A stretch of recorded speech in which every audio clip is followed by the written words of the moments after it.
Des comptes rendus. Donc, je m'appelle Laura, j'ai 33 ans et je suis avec mon grand-père Jean qui a 77 ans. Il vit en région parisienne. À l'époque, on appelait ça cours complémentaire. Maintenant, ça doit être le collège. En fin de quatrième, alors je m'enquiquinais comme un malade. J'adorais l'anglais, j'adorais le français, j'adorais la géométrie. Je ne pouvais pas supporter l'algèbre. Je résolvais les problèmes d'algèbre, hein.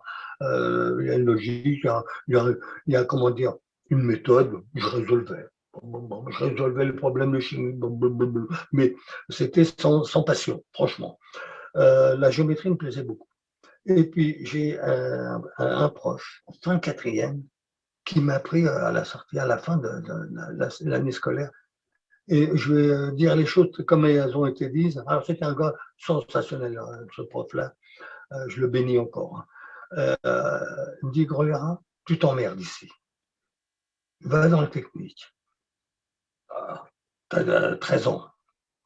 Tu as un prof qui te parle comme ça. C'est déjà, alors je te parle de ça, c'est en 57, hein, 57, 58 ans. Un prof qui dit tu t'emmerdes, oh, ça m'a bousculé.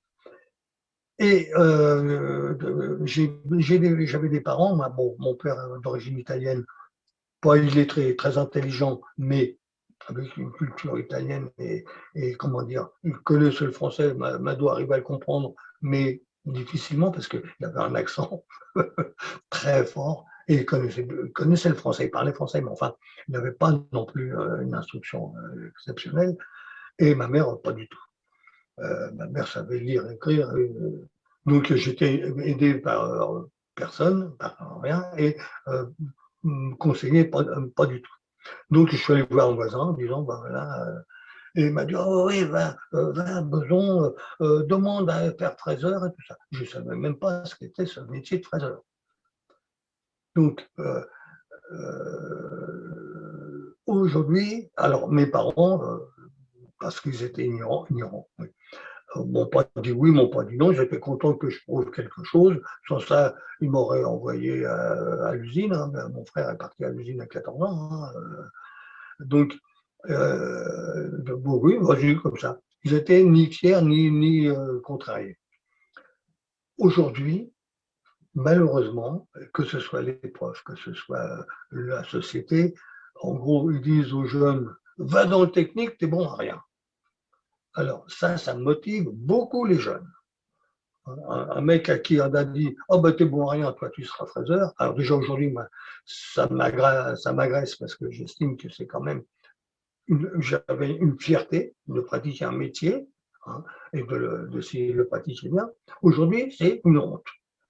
Et quand un môme, un gamin, je ne sais pas si ça existe, mais j'imagine bien qu'un môme qui va venir voir ses parents aujourd'hui en disant ah moi je vais être chaudronnier, et les parents qui rêvaient d'en faire un avocat ou un pharmacien vont dire ah non, tu n'as pas aller là, panana, et on va casser des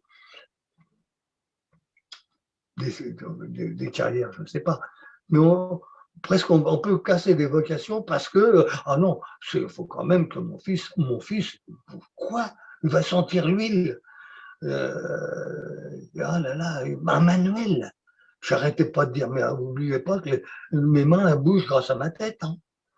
Parce que les manuels, oui, mais on n'est quand même pas forcément des tarés, hein. Et moi, j'ai été au pied d'une fraiseuse jusqu'à. Oh, je suis passé chef de bonne heure, mais enfin, au moins jusqu'à 26 ans, parce qu'après, ils m'ont passé chef. Mais enfin, j'ai été manuel, et puis j'ai été content de pratiquer ce métier-là, et j'en étais fier. Aujourd'hui, c'est malheureusement plus le cas. Donc, je me suis retrouvé dans le technique grâce à ce monsieur Dumas qui, qui m'a branché, qui m'a dit, et c'est vrai, je m'emmerdais, moi, d'appliquer les identités remarquables, je ne voyais pas du tout ça les mener, hein. A plus B plus gna, gna, gna, gna. Je dis, bah oui, je vais m'en servir dans la vie de ça, je sens bien. Donc, je suis arrivé dans le technique comme ça, et, et ravi de l'avoir fait.